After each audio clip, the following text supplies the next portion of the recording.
Oh, Mike Fox set for Chicago. Yeah. Okay, we've got Nicholas Percoco and Josh Corman doing the Cavalry is Incoming. Okay, go ahead. Thank you. Welcome, everybody. Thanks for coming. Thanks for joining us. So I guess a little bit of an introduction about who we are. I'm Nick Percoco. Some of you maybe see me at different conferences and things like that. I've spoken a lot of places around the world. My day job, I run the TrustWave Spider Labs team. And also I started a small little conference in Chicago called .con. I've seen some t-shirts even today. People may have joined us there. This is Josh. Hey, I'm Josh Corman. In my day job, I'm Director of Security Intelligence for Akamai. But a lot of the research I do at conferences is really under my cognitive dissonance blog, and I tend to be more like the philosopher, curmudgeon, trying to question things and make things better. So in this particular case, you're going to see more of that philosopher stuff. So to give you a little bit of background, or also give you a little insight of what this talk is all about. This is not a presentation. It may seem a little bit odd. This is really how we wanted this to be. It's a conversation. It's a conversation between me and Josh on this topic that we're going to talk about, and a conversation with you. And so oftentimes people get up in front of people and say, we want this to be interactive, and then no one fucking says anything during the whole talk, right? So we want this to be interactive, but with a caveat that we only have, the clock is ticking. So if you have something to share, please do so, but understand that while we're under a time crunch, so are you. So you can't take a 40-minute rant in the middle of our talk, because then nothing really gets done. So just a little framing. The scope of this is, I'm very concerned, and a lot of you are very concerned. And we don't really talk about our concerns, so we're going to. I want to scope this as, I want us to look at our recommendations, our suggestions, our catalysts here as in the scope of our profession. Not you as an individual brand, not you as an employee of company XYZ. We do a lot of good things, but we don't really do anything for our profession's community interests. This is to cause that conversation. The second thing I want to say is, for a lot of us, hacking started as a hobby, and when we weren't paying attention, it somehow became our profession. But more importantly, and what's really stressing me lately, perhaps the same is true for many of you, is that profession is now permeating every aspect of our personal lives. I'm a father, I just tried to buy a car. I'm very worried about my body. Now that we're depending on software in places where it is not merited, and medical devices like Jay Radcliffe's great talk and the research that others are doing, like the talk you're going to see from Charlie Miller on car hacking. The fact that you can go to Shodan and do a search for default username and passwords on control systems that affect public safety and human life. I'm not trying to sound ranty, but as a person, as a citizen, I am very concerned about my body, my mind, and my soul. For on the mind part, perhaps you haven't noticed, but there's a trend towards the criminalization of research. This should scare every single one of you. And we can either sit back and watch the criminalization of research, or we can try to be a voice of reason and credibility for our trade that adds a unique value to the public good. And for soul, I think a lot of you saw my research into no anonymous and chaotic actors. I think the reason I was drawn to that is we're seeing a mashup between technology and civil liberties. And if you haven't paid attention in the last couple of months, civil liberties are losing. Part of that's because people are evil, and part of it's because people are misinformed. And we are the voice of reason and technical literacy on this stuff, and we haven't used that voice. That's the background. So a couple of weeks ago, I decided to do a juice cleanse. Is everybody familiar with that?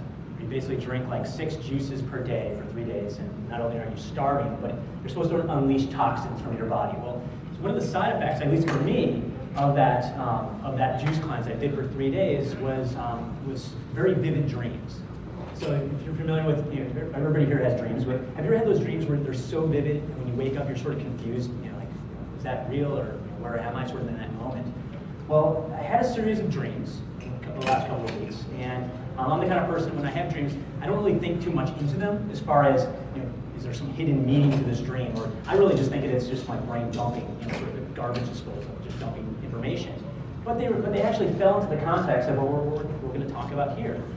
One of the dreams that I had, basically I was sitting on a bus, and I remember being sort of confused in my dream. Why am I on this bus? Where are we going? And there's all these people, people like in the audience here, sort of on this bus, heading in a direction. And I soon realized, after looking at what people had in their hands, they had computers and different things, that we were heading to apply for software development licenses. And not licenses as far as software licenses. These were like driver's licenses to allow us to actually code. And so I thought that was really interesting. I wrote this down, took some notes. A few days after that, I actually had another dream that, and I travel quite a bit, so I walk out of my hotel room all the time. How many times do you walk out of your hotel room and you see that USA Today paper, or that, that New York Times or something sitting on your floor, on the floor outside your room? So I remember I walked out of my hotel room and I looked down and there was a headline on the paper that said Florida Man. I follow Florida Man Twitter quite often, so I think that's why it was put in there. But Florida Man is arrested for hacking tools. And I remember remember thinking in this dream, I remember flipping open the paper and you see like a Metasploit logo, and you saw information about Nmap. We were mentioning Nmap and different things. And apparently this Florida man had hacking tools on his laptop and was arrested in Florida for possession of that. So I had another dream, and this was the third and final in this series. And soon I started to realize these weren't dreams at all. These were nightmares that I was having. These are real nightmares grounded in reality. But the final dream that I had, I was walking down the street in Chicago, and it was about dusk, sort of like the sun is going down. And I walked down an alley and up to a door. And up to the door, I rang a bell, and there was a camera in the doorway. And then the door buzzed, just like any apartments in the city. I got buzzed in. And I went up a flight of stairs and walked into an apartment. And essentially, I looked around, and there was some maker bots over here. There were some computers, a lot of screens and monitors, and piles of cables in the corner. And there was guys and girls, milling about, talking and social activities. And essentially, it was a hackerspace. I was visiting a hackerspace. There were some faces and things that I recognized in the Chicago community. And then, the dream sort of shifted, and the electricity went out. Sort of lights went out. All the sort of humming in the background. It was just really, really quiet. And people started wondering, oh, it was ComEd. ComEd, the electricity went out. And then it seemed like shortly after that, there was some loud banging on the doors. The doors were kicked in. And some men came in that were wearing black pants, black shirts, and came in and said, we are under arrest. And they said we were under arrest for violating some act. And I don't recall what it was, but it was some act. And they were arresting all of us. Arresting everybody that was in this hackerspace. And then it got a little darker. It became even more of a nightmare. They started zip tying us, placing us against the wall, and started having people come out. And it was a really odd situation where I started seeing, I could see people I knew, friends of mine, sort of lined up in the hallway, and we were sort of cuffed and zip tied. And one by one, they were leading us down the stairs. Before they were bringing us down the stairs, they took an object, it almost looked like an iPhone or a sort of bar, and they put it over the side of people's heads, and the people dropped. And then they carried the people down the stairs. They brought us out of that hackerspace. So now these are nightmares that I was having, but they are grounded in a big reality. Obviously, my brain didn't just come up with these. These are things that we're seeing and things where we can be going as a community, and it could have very, very bad implications. So, aside from knowing that I will now never do a juice cleanse, this isn't that far from reality. So those were the dreams, but let's punctuate this. Whether you love or hate weave, look at the weave case. Several of us in the room actually talked about, drafted, signed amicus briefs to the court, not because you were defending weave per se, because if what he did is criminalized, most of what we do is criminalized. That's not a nightmare from a juice cleanse. The very aggressive prosecution of Aaron Schwartz prior to his suicide, that's real. A lot of you guys know and respect these folks.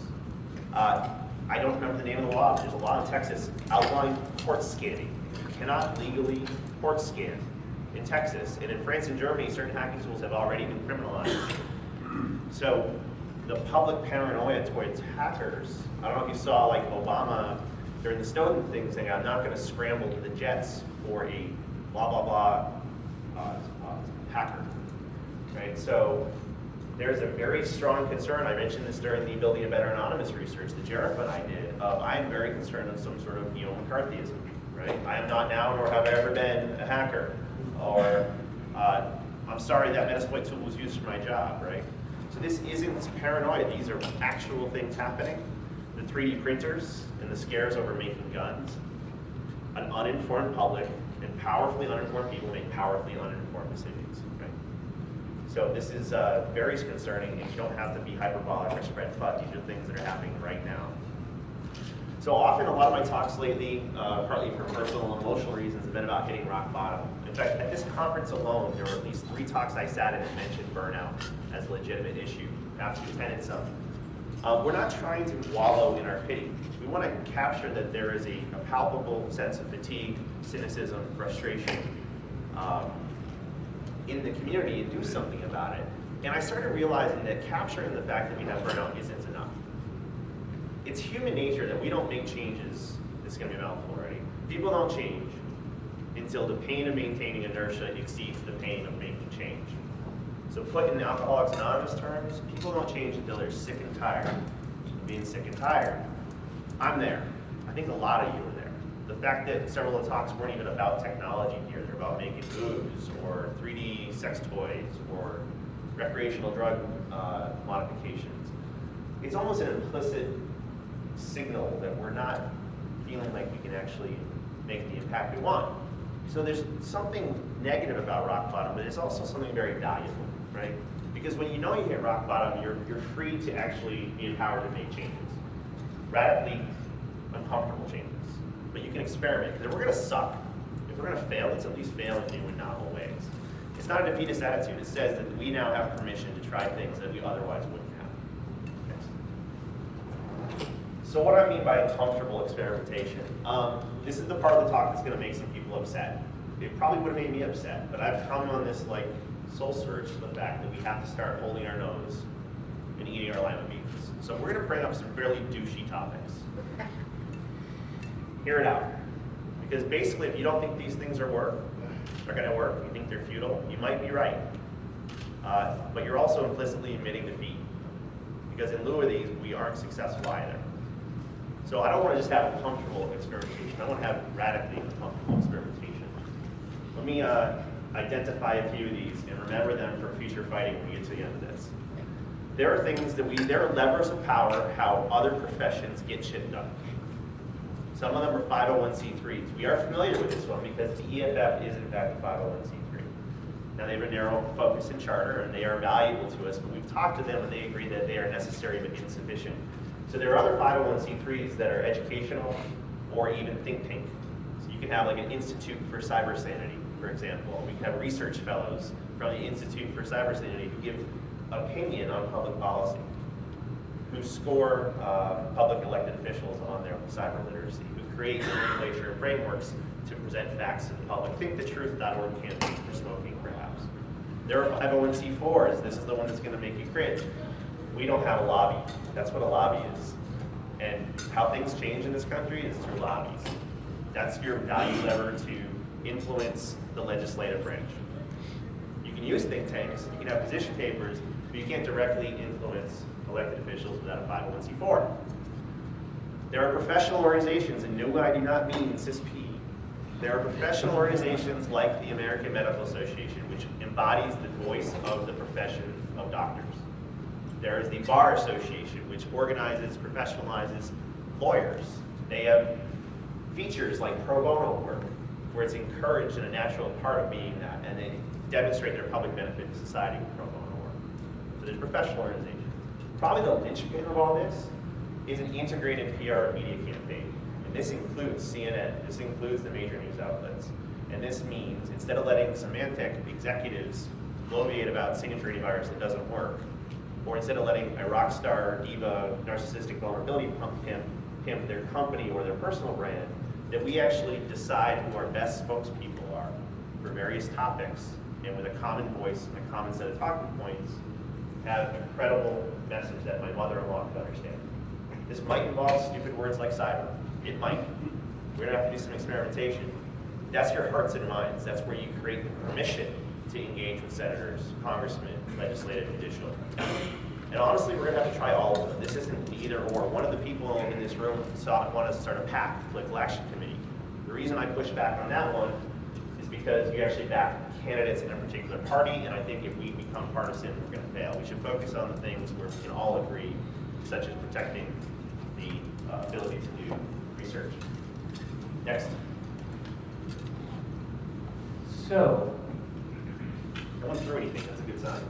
do what? No one threw anything, They that's a did. good sign. No one, yeah, it's early.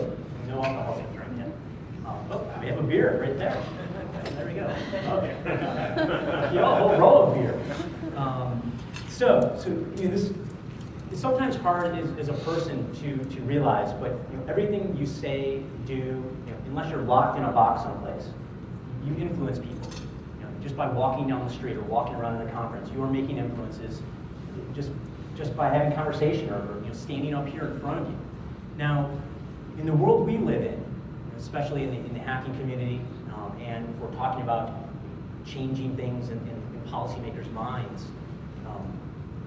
the influences is sometimes masked by who we are as a community in the minds of the people who we're trying to educate or people we're trying to talk to.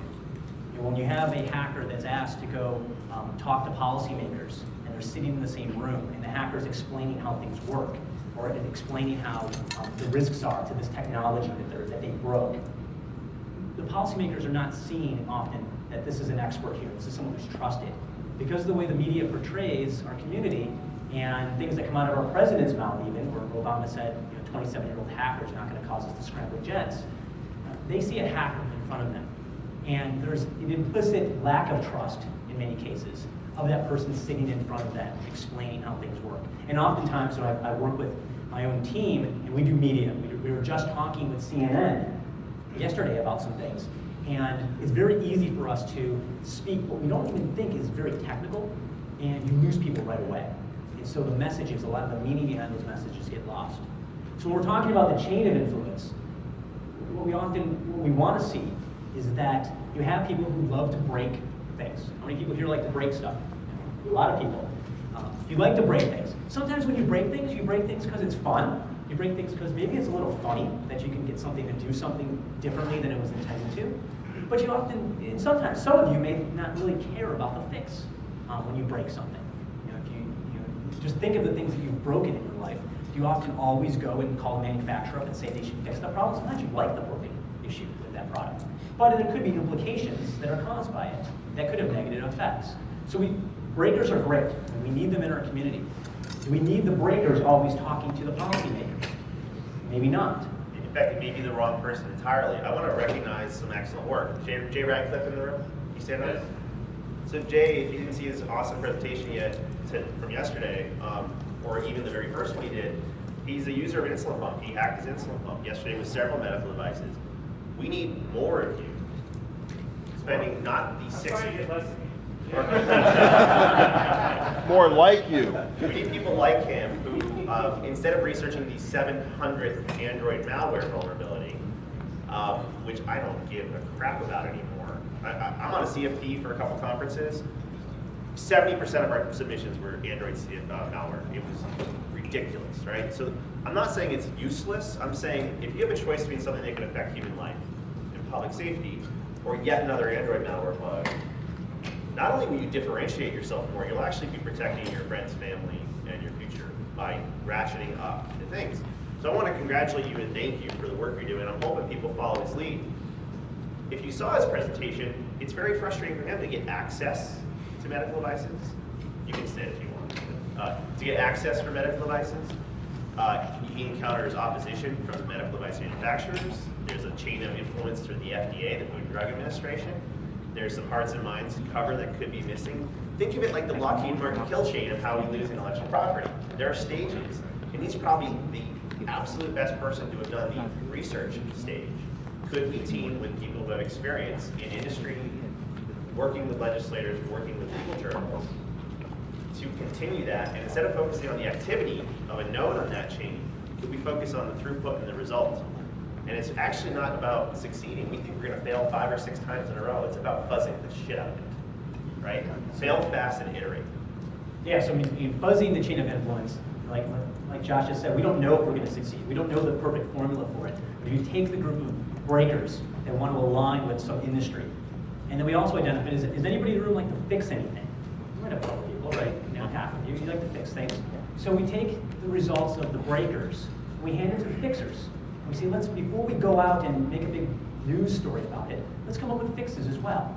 let's really spend our energy in trying to figure out how we prevent against these problems. But then, we also don't just go and take the breakers and the fixers and put them up on CNN. We also involve people who are outside of the hacker community possibly, but have ties with us. So maybe someone who's a CISO at an automotive manufacturer, or someone who works for a medical device manufacturer, who maybe attends these conferences, but doesn't necessarily see themselves as part of the hacker community, but more part of their own industry. And those are the people that we can work with to then get the right messages to the policymakers. So one thing I'm going to use is a concrete example, and Jay knows way more about this than I do, but I really pressed on this for the last year. How do we get reform in the medical device field? Because you could argue the insulin pump is just one device type, and how many people have diabetes? Maybe we should focus on fixing diabetes instead of just the palliative devices. There's all sorts of arguments there, but I'm looking at this as building our strength, and building our muscles, and building our experience. Because if you can get precedent set at the FDA that there's a new criteria for requiring a level of care for adversarial resilience for any new medical devices, you can change all of them, right? So let me just give you an example of how sort of perverse this is. I'll try to do it in 60 seconds or less. I went to the industry and I said, how do we take things like the Martin B. Jack research, like Jay's research, and turn it into FDA? And I met a guy named Kevin Fu, and he's a PhD, and he works with the FDA, and he knows exactly how the system works. And I said, okay, why don't we get them to recall those devices? And he said, no, they can't do that because the FDA says I can either prevent a life-saving technology from entering the market for a theoretical attack or take a gamble on something that hasn't killed anybody yet. Okay, failure. And he accepted that answer. And I said, okay, that's great for these devices. Why don't we put something in that says by 2015, anyone who puts elective attack surface and unnecessary remote access protocols is going to be held to a higher standard of care. And that way you can approve all the stuff in the channel, blah, blah, blah. And he says, well, Josh, the SEC is concerned about raising the barriers to entry for new entrants into a high-growth market for the US economy. So they said if you raise the bar too high, you're going to suppress new entrants who have 12 or less employees. So that's an issue, but he knows those issues. Then I said, okay, well, why don't we do something where they can still get into market, they just don't have to put the Bluetooth on everything. He said, well, Josh, it's the bacon principle. It's like everything's better with bacon, everything's better with Bluetooth. So basically they're all doing it unnecessarily just because it's a competitive advantage in the marketplace. So I looked at this as, yeah, this is going to be a really hard problem. But if we push through and fail fast and iterate, we can do that thing that makes the hearts and minds campaigns of my mother-in-law and neighbors concerned over this looming sort of Damocles. We can find the senators that have insulin pumps or medical device pumps in a coordination with them. We can go to Kevin Fu and say, we appreciate your topical knowledge, you need to try harder and we will help you. And we haven't really done that coordinated, integrated campaign. And for at least one or two topics, I think it's time to try. So another way to look at this is some sounds. Oh yeah, you gotta do that. So another way to think about this is basically hacking our future. We have the capabilities. We hack technology. I mean, there's dozens of talks or hundreds of talks this week about breaking different types of technical devices. And so if we can hack X, fill in X, we can hack this. So we have You can dodge the wrench, you can dodge the ball.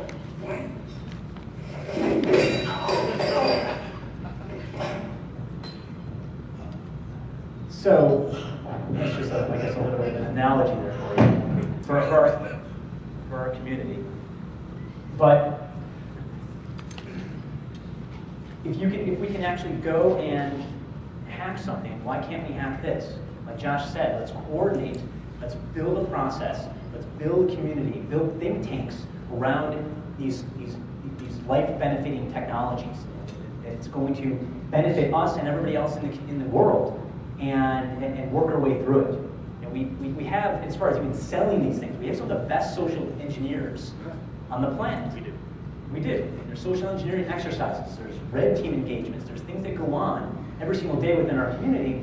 And it's not about lying to people, it's about understanding how people work and how people think in order to get an emotional response, get them to react in a certain way that drives our community's agenda.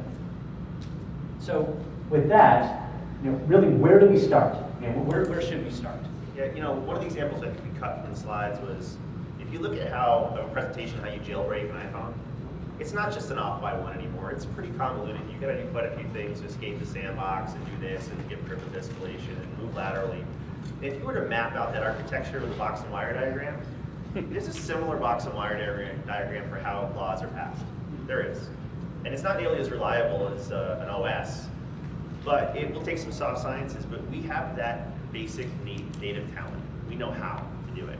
And it might take a hardware hacker and a Chris Nickerson, and a Relic, and a Logan, but we can do it. We've done it elsewhere. So we're gonna frame out 3 planks of a platform here. Back to my fears for my body, my mind, and my soul. This is a straw man to be debated. I'm gonna suggest to us that if we are very concerned about the criminalization of research, we don't start with our needs, we start with the public's needs. And I'm gonna suggest that whatever we form, we focus very first with a concerted effort on security research that affects public safety and human life, the public good.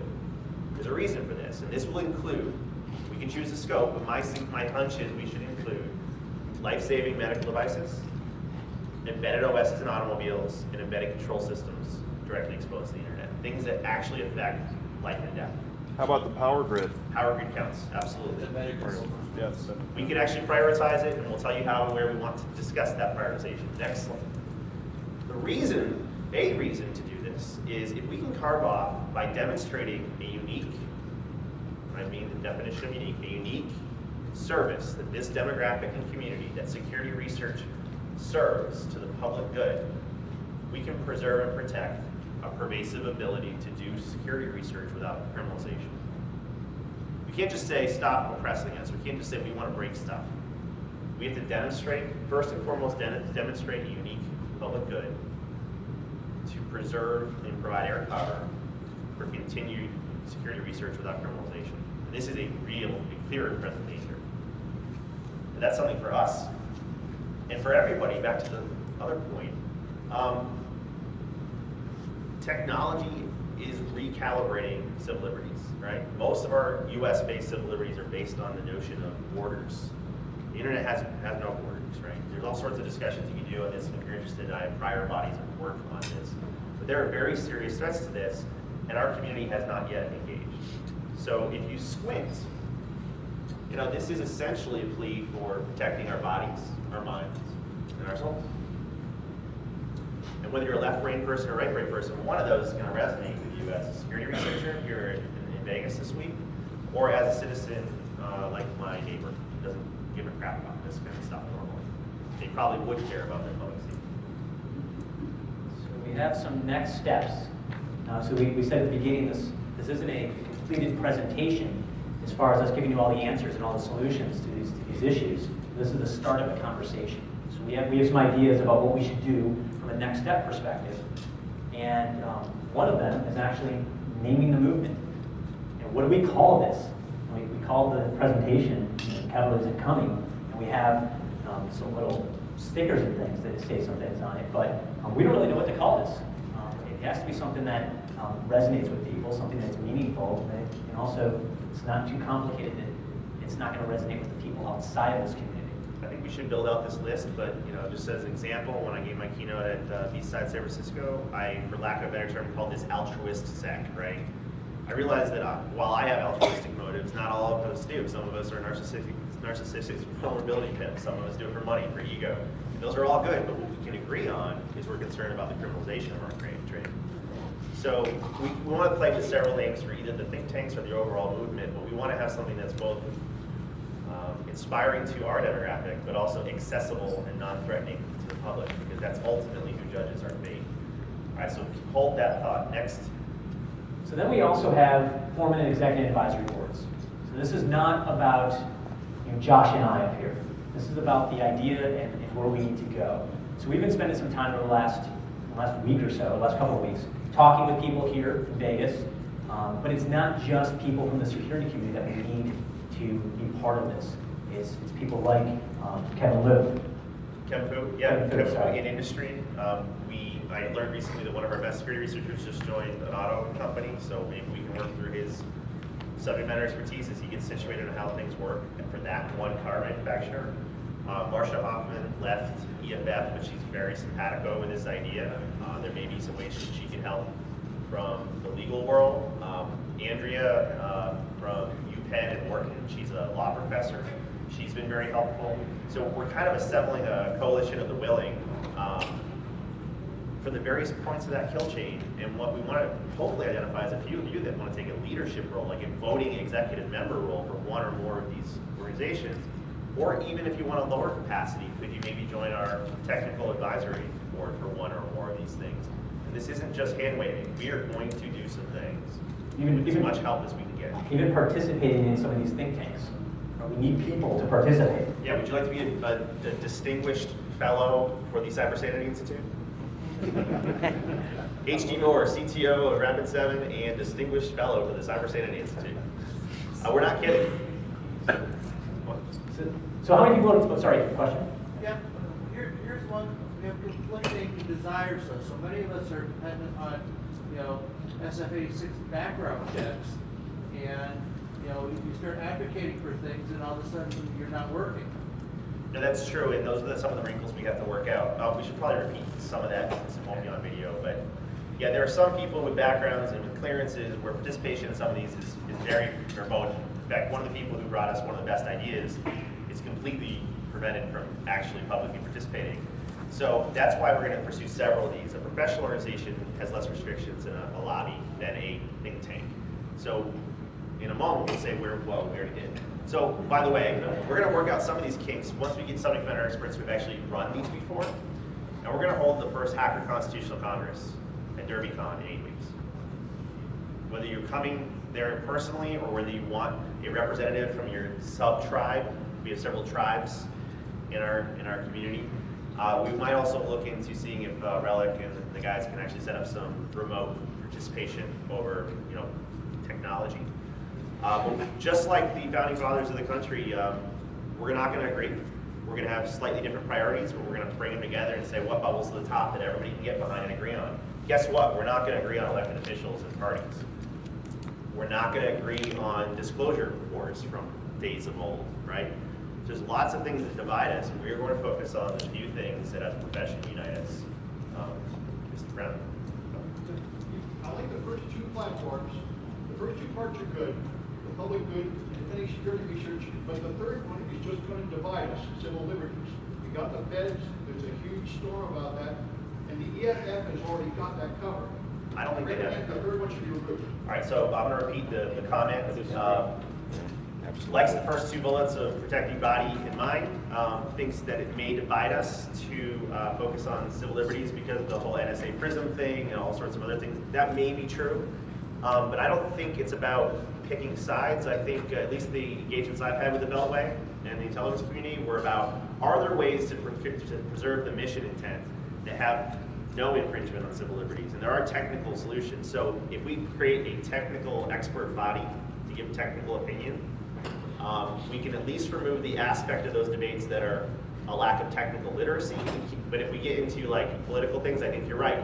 So that one, either he wants it removed, maybe we'll have a fight about that at Derby or up until Derby.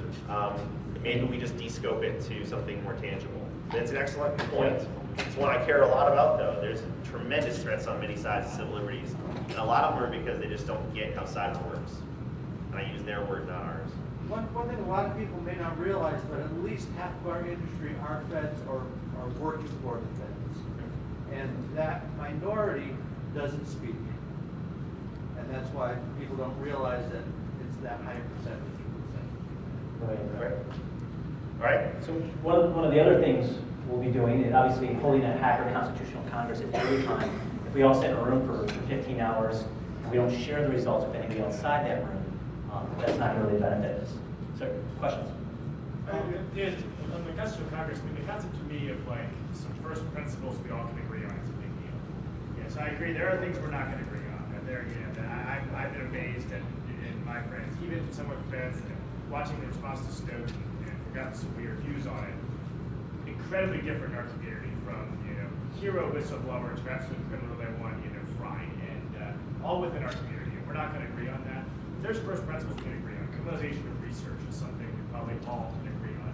And it's instead of fighting about whether Snowden's a whistleblower or a hero, let's go make progress on decriminalizing research and agree on what those things we can agree on. I'd like to address that in just a second. The Tony Awards, I think, did a great job on their nominations this year of addressing this sort of thing, right?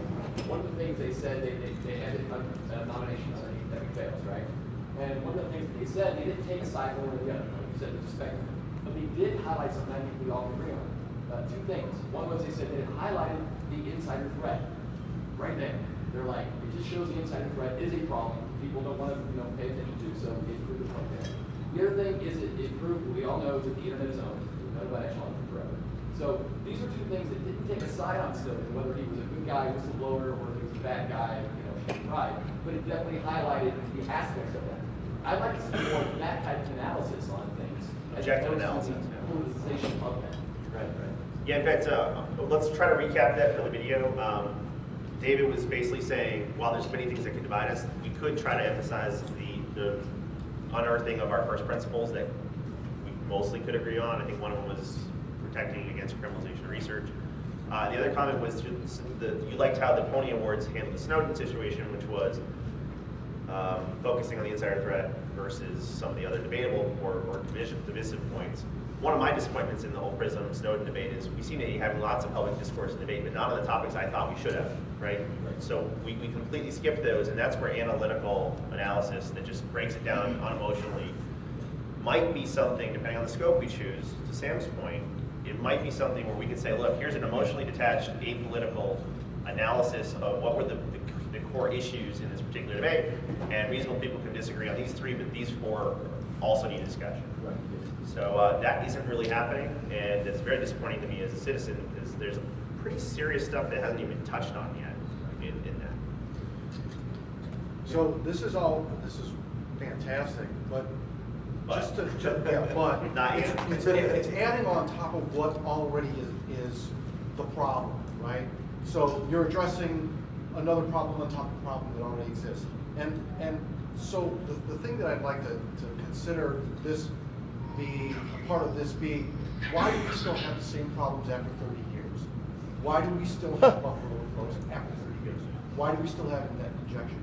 And look at how this might be able to go back and say, look, you should redesign this from the bottom and start over, not just politically, but technically. But you can't redesign it from the bottom up without destroying the systems that already exist. So what's the problem? Just destroy the system. But that actually brings up a really important point, is the opposite of what you guys are suggesting is also starting to happen. The opposite. You are suggesting positive steps to take to deal with the problems and make it so that we can change the system. There are other people at this conference that I have talked to in the last 3 days that are saying, I am sick and tired of this. I'm going to go to the dark side. I'm going to start doxing politicians. I'm going to start attacking. And I think that's one of the more important things that we need to be considered. How do we also stop that from happening? How do we encourage those people back to a more positive situation?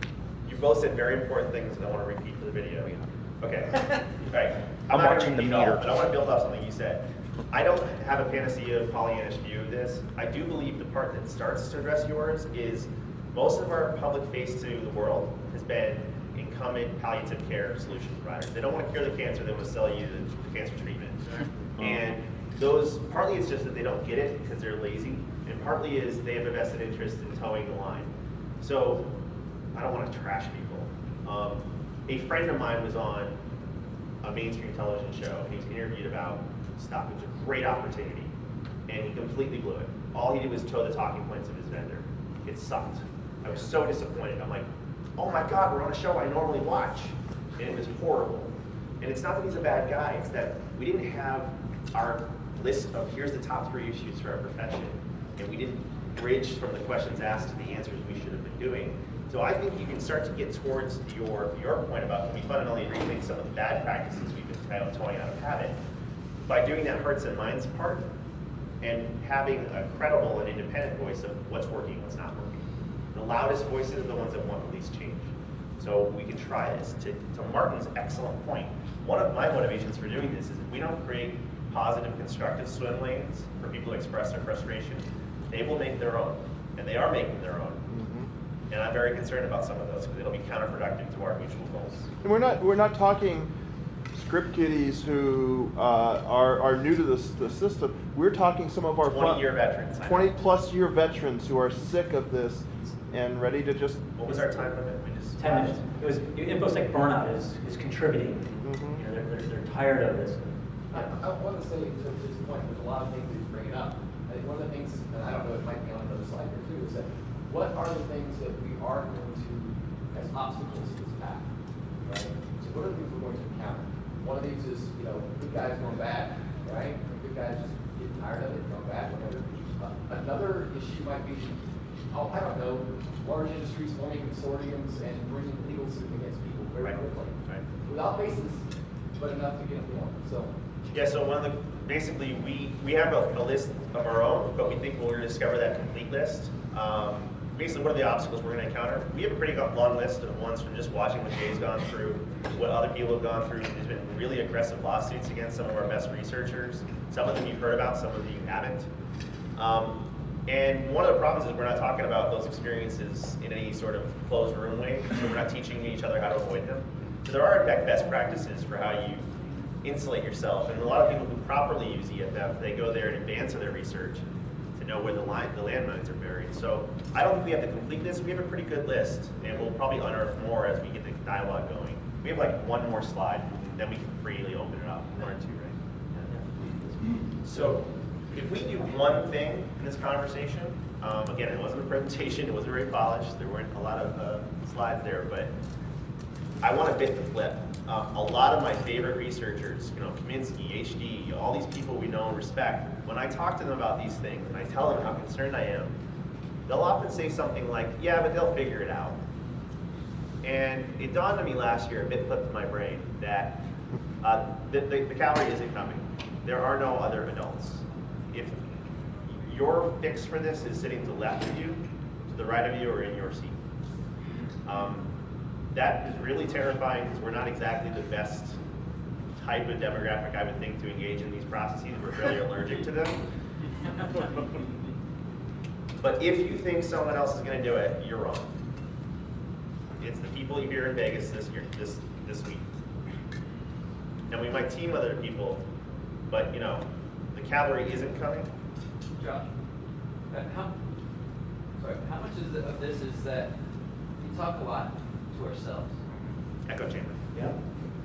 A lot of it. One of my best mentors and friends said, Josh, why are you still in security? And I said, what do you mean? It's where you started. And he said, all the best people have already left.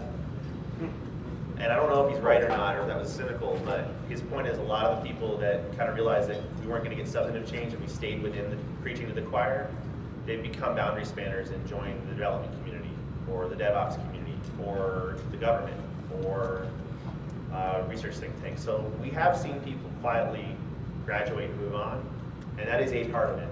But let's not do that onesie-twosie over the course of the next 30 years. Let's get a bunch of us right now to make a decision.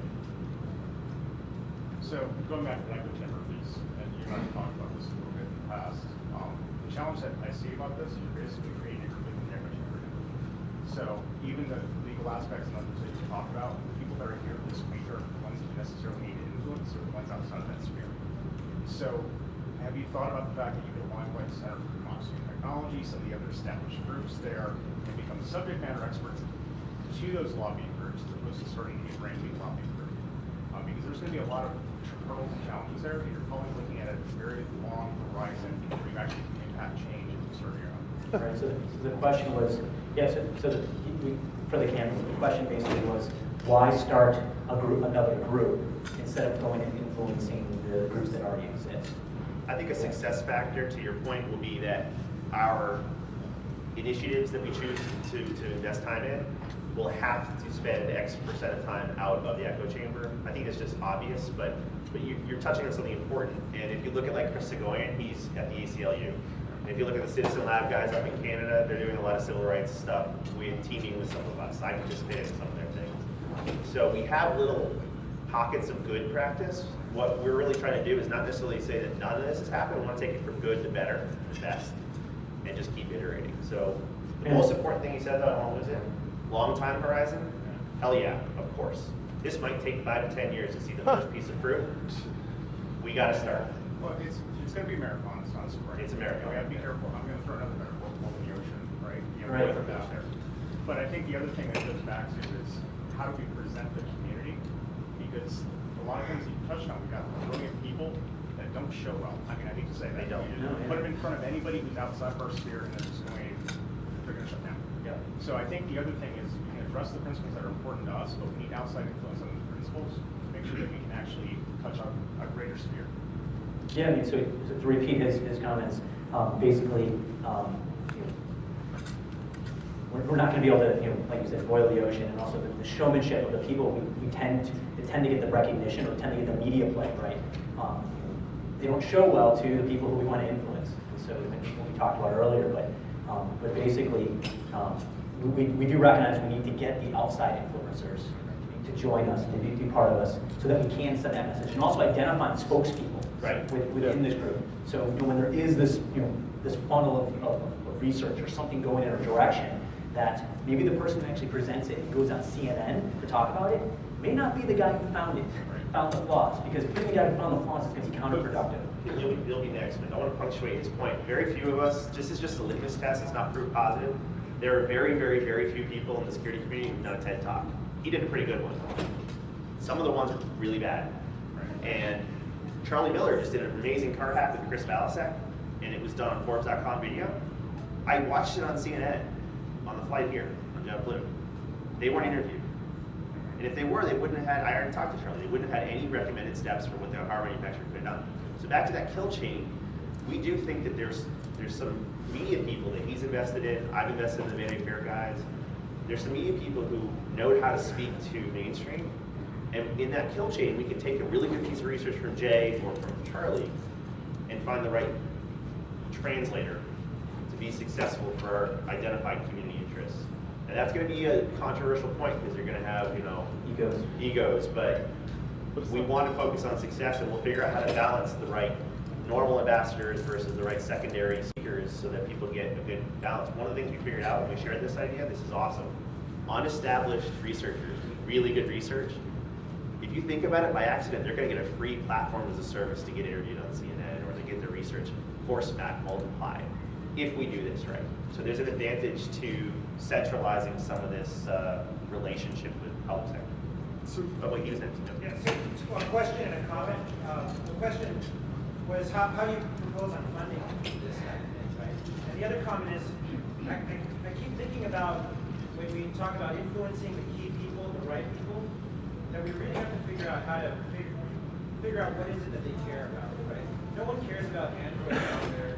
No one outside of this group, right? No one cares about bugs in firmware. What they care about is, does my insulin pump work? Is my car going to kill me?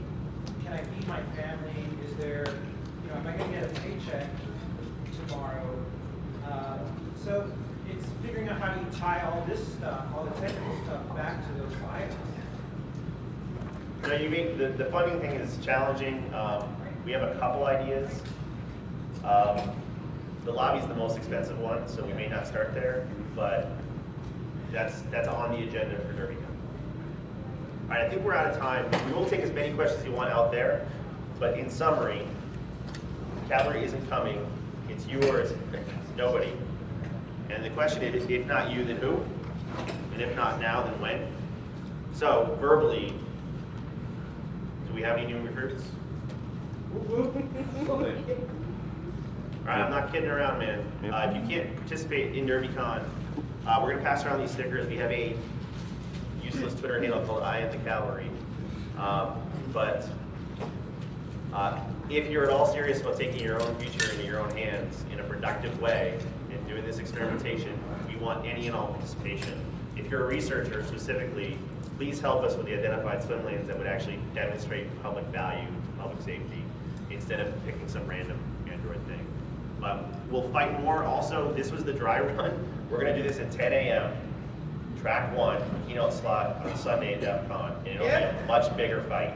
So thank you for being our family in testing this, and thank you for your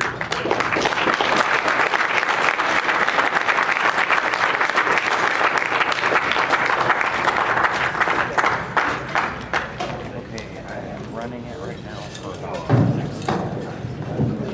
now. Would you move out of the way, man? Hey! Excuse me, you guys step to the side over there. Sorry.